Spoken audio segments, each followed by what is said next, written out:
Good morning. Good morning. It is Saturday. It is the 27th of November. I hope you're safe and well and blessed this morning. I hope you're ready to be a witness for Christ. Let me quickly remind you, services tomorrow. Tomorrow is the beginning of Advent.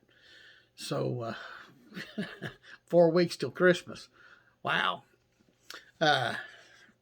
So it's coming fast, and time is moving so fast. But tomorrow morning, worship at 9 o'clock in Verdon, 10:30 in Girard, and also 10:30 online. So I hope to see you one place or the other as we come together for worship and begin our Advent season. I want to read just a few verses real quickly here from 1 Samuel. This is kind of Samuel's farewell address, and this is toward the end of it. This is chapter 12. I'm going to begin with verse 23.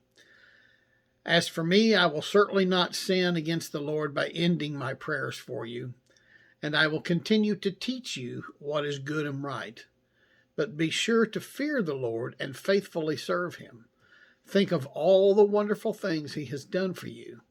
But if you continue to sin, and you and your king will be swept away. May God add his blessing to the reading and hearing of his word this morning. I wanted to share a devotion with you this morning that comes from a book that I have called New Morning Mercies. It's by Paul David Tripp. And I want to share this one with you this morning. It is for today's date, November 27th. And the heading on it is simply this: today you will envy the blessing of another, or you'll look back in the wonder of the amazing grace you have been given. Tripp writes, and I kind of echo this sometimes, I wish that I could say that I'm always content. I wish I could say that I never complain. I wish I could say that I never want what others have. I wish I could say that I have never envied the life of another. And I wish I could say that I have never thought that God gave something to someone else that he meant for me. I wish I could say that I'm better at counting my blessings than I am at assessing what I don't have. I wish I could say that my appetite for things wasn't so large. I wish my heart would finally be satisfied. These are all wishes because they are not completely true of me. And I think that we could probably all echo some of these sentiments that Tripp shares with us this morning. We're not content with the things we have. We're always wanting more. Tripp goes on to say that envy still lurks in my heart. It's one of the dark results of the sin that still resides there. Why does the Bible speak so strongly against envy? Well, when envy rules your heart, then the love of God doesn't.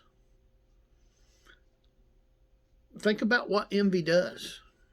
It assumes that you deserve blessings that you don't deserve. When your heart is ruled by envy, the attitude of I am blessed gets replaced with the attitude of I deserve. Envy is selfish. It's selfish to the core. Envy always puts you in the center of the world. And it makes everything all about you. And look around. I mean, that's the way of society today. It's all about me. It's all about me. It causes you to examine your life from the sole perspective of your wants, your needs, your feelings. And sadly, envy causes you to question the goodness and the faithfulness and the wisdom of God. Envy accuses God of not knowing what he's doing or not being faithful to fulfill the promises he's made. You know, when you're convinced that a blessing that another person has ought to belong to you, then you don't just have a problem with that person, you have a problem with God. When you begin to question God's goodness, you quit going to him for help. Why? Because you don't seek the help of someone you've come to doubt. It's as simple as that. And envy does something else that is, well, it's spiritually deadly. It assumes understanding that no one has. Envy not only assumes that you know more about that other person's life than you could ever know, it assumes that you have a clearer understanding of what is best than God knows or does. And furthermore, envy causes you to forget God's amazing rescue, his rescuing and transforming and empowering and delivering grace. You become so occupied with accounting for what you do. I should say you become so occupied with accounting for what you don't have, that the enormous blessings of God and his grace, blessings that we could never have earned or achieved or deserved, they go unrecognized and they go uncelebrated. And because envy focuses more on what you want than it does on the life that God has called you to, it keeps you from paying attention to God's commands, to his warnings, and therefore it leaves you in moral danger. The only solution to envy is God's rescuing grace.